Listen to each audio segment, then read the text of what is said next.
fourth episode of The Idol was released last night.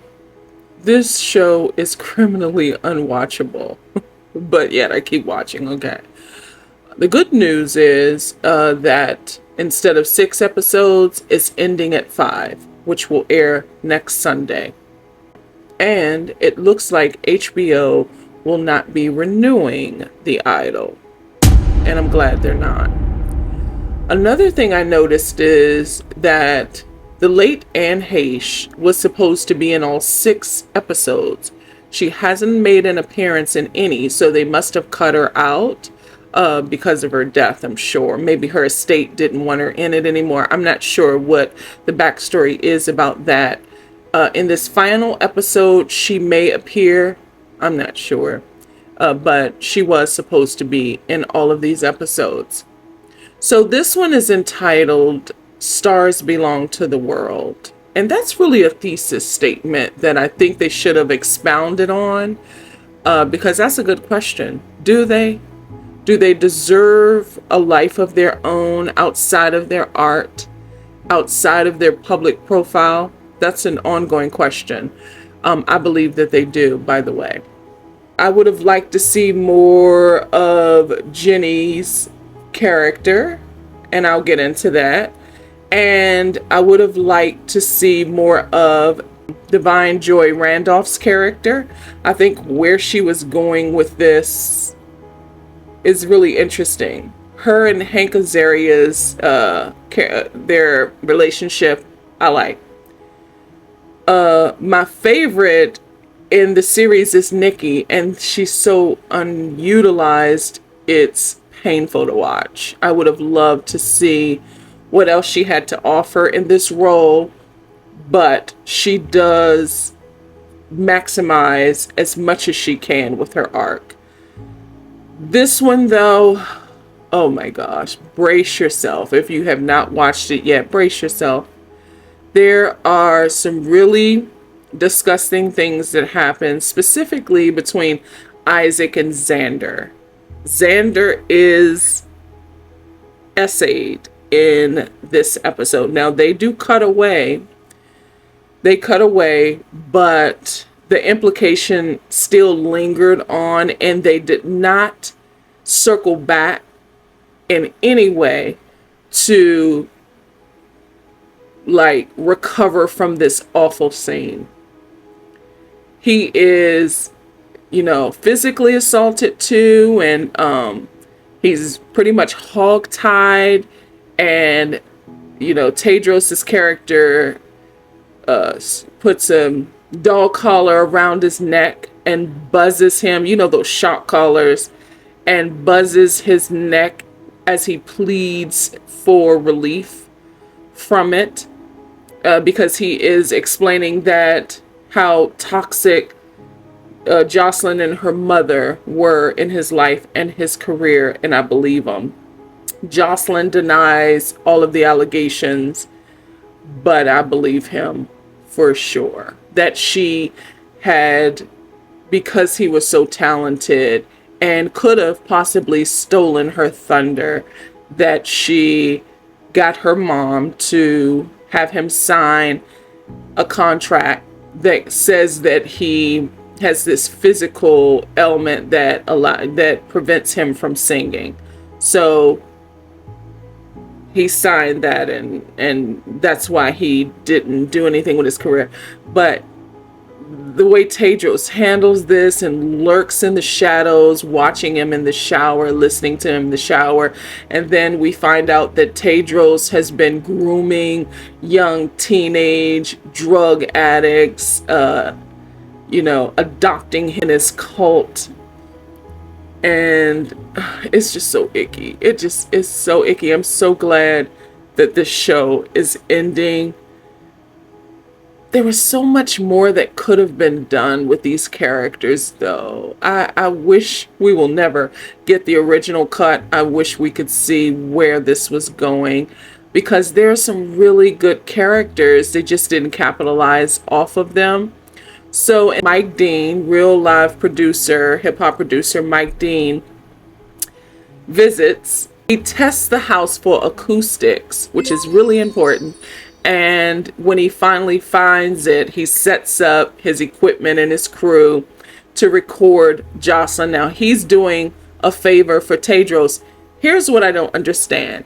So Tedros obviously did 6 years in jail or whatever, and he was arrested for domestic violence for assaulting his girlfriend at the time. He did 6 years in prison, and he owns a club now. He was a pimp. I'm trying to figure out, how does he know Mike Dean? Where is he building? How does he know Kanye West's producer? Where is he how did he build these relationships? That's what we don't know. That's a real mystery. At any rate, Mike Dean's there. He is testing the acoustics. He's recording a song that isn't even good with Jocelyn, and to pull out some semblance of perfection from Jocelyn, Tedros, in front of everyone there to hear her new sound and song, including Destiny, played by Divine Joy Randolph.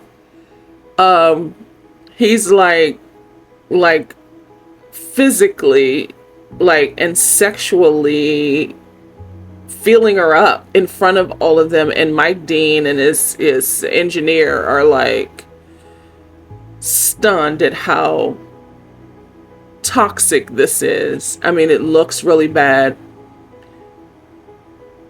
Listen. And Destiny is there watching, and she steps away to make a call. This is really bad. And I just wish, I don't know, she is Jocelyn's manager, but she is letting so much happen on her watch. I wonder if the whole of all of this, the reason for this story that was created by The Weeknd, I wonder if what they wanted to say and don't, what they wanted to say is what grooming artists in the music industry looks like in real life, because the contrast or allegory is that Tedros is this cult leader who is proselytizing Jocelyn and all of these other talented artists in his cult, and they're his puppets in a way, and that the music industry does the same thing. I wonder if this is supposed to be the mirroring image of what actually happens and what it looks like. Are they trying to say that what Tedros is doing to Jocelyn already happened to her with her mom in the music industry, with her manager and her producers and so forth? Is that what she's always been through, despite who's been pulling the strings? Is that the message? Because if it is, okay, that would have been a better story than whatever this mess is. Because although there is some story in this world that would have been worth telling and that would have been worth our time watching, that's not this. This is just so exploitative and disgusting and stomach turning.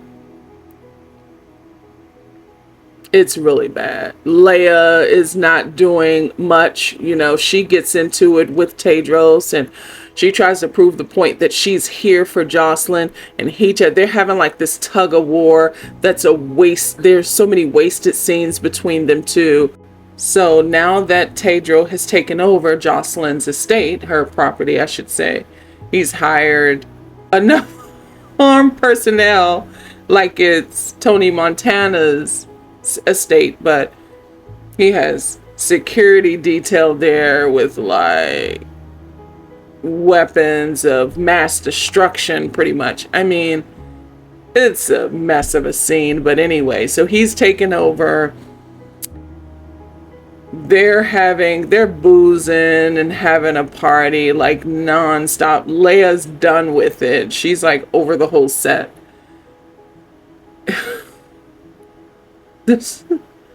This series, is very unfocused, and it's just a mess. It's unfocused. It is not good writing. This, it's just all over the place. It's such a mess. Jenny Kim has a really good art that they didn't tap into. And Jane Addams as Nikki has a really good arc, because there's a scene where, so Jenny Kim plays Diane, and she has been working on this song that Jocelyn has pretty much abandoned. Like, she doesn't want this song. She wants a different sound. And so not Jenny, Diane has been working on the song, and Nikki likes it. She's a record exec. Nikki likes it, and she's ready to sign Diane. And we have this scene. It's such a brilliant scene where Diane is waiting in the lobby, and then she's collected from the lobby and taken to this conference room where there are all these powerhouses, these heads of division at this record label that might as well be like, I don't know, Columbia, Arista, the big wigs, this record label, and she is there alone without any representation. And these are like giants who Nikki promises her that, she'll get the algorithm, she'll get on all of the streaming platforms. They will put everything behind her. This is an engine. They'll put everything behind her so that she can win. What is she supposed to say? And this is a song that her friend was going to sing. So, but this is her shot. This is one shot. Is she going to take it? Most people will take this despite the friendship, despite, understanding contracts and nuances and what they are preying on her.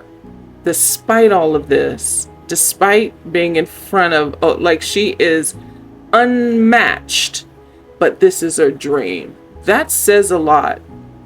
And I can imagine that one day, not long ago, this was Jocelyn with her mom there in front of all of these sharks, wanting this shot, pleading. This is the one shot. This is something she dreams of. And they don't spend 5 minutes on this scene. It's absurd to me. This one scene was more impactful than any of the rest of it. It really was. Now, granted, there's a couple of good scenes where I think Destiny does steal a couple of scenes. So Destiny and Haim are discussing what they're going to do about Tedros. They know that they've run recognizances. They know he's been in jail and he's just a bad dude. They know all of this. Destiny's like, we need to kill him, basically, to get rid of him. But Haim's like, no, go there, pretty much spy, see what's really going on, see where my money's going.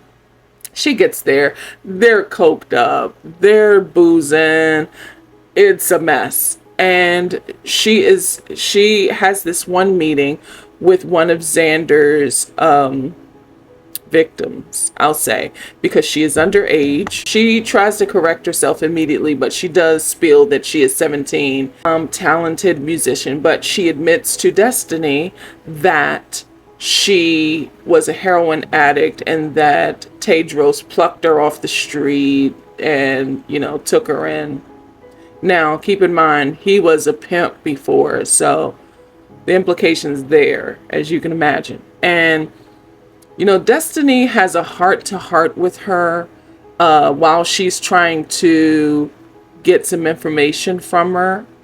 But you can tell in that moment that this baby needs help. So Destiny continues on. She goes to where Mike Dean has set up the studio to listen to the song. Awful scene where Destiny tells Jocelyn that she needs to put more feeling into the song after she listens to it. And Tedros, being Tedros, just, what can I call this? he like fills her up, for lack of a better term or expression, fills her up while all of these people are around and they're just like uncomfortable. He, ties her, he blindfolds her, she assists him, and she sits there, panting into the mic, and it's just uncomfortable. It's an unnecessary scene, but I guess the intention is to make us feel as icky as someone in her position would feel. At any rate, so Jenny Kim's character comes over later that night to the party to admit that she has been offered the deal of a lifetime where she can record this song, and she runs it by Jocelyn, and Jocelyn, with a teary eye, tells her to take the shot and gives her a hug. But moments before, she learns that Diane liked Tedros, and that this is somebody she really wanted, and Jocelyn ended up taking him from her, and that's why she's really crying. And so what Jocelyn does is she texts her ex-boyfriend, who is a movie star. He's working on a superhero movie and about to do press for it, but he stops by, and Jocelyn runs up, invites him to her room. Tedros is jealous.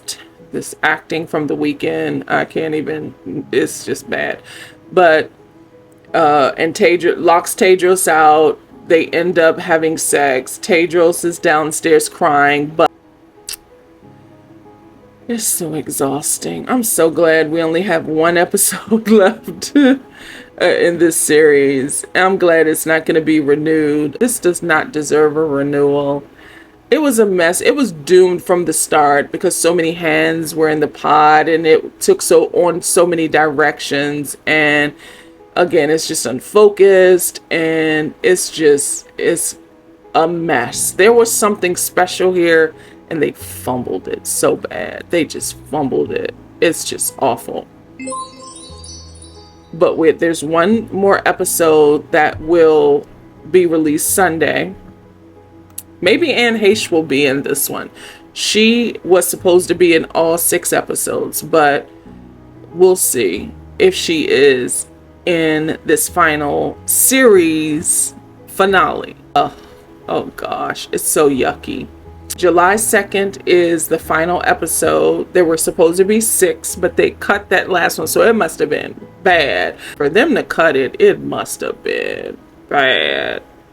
There are so many activist groups writing in Max, writing HBO, writing Warner Brothers, saying, get rid of this show. It's disgusting.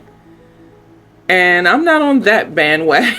I'm not on that bandwagon because I believe in the liberty of writing, but I personally do not like it. It's so bad.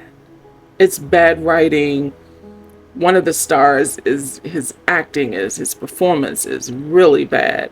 It's unfocused. There are so many good arcs just cut down to nothing. And there are some unnecessary sex scenes. What is this obsession with these scenes that don't move the narrative in any meaningful way? At any rate, this final episode of this awful season of The Idol, entitled Jocelyn Forever, will air Sunday, July 2nd. And then it's over. Thank goodness.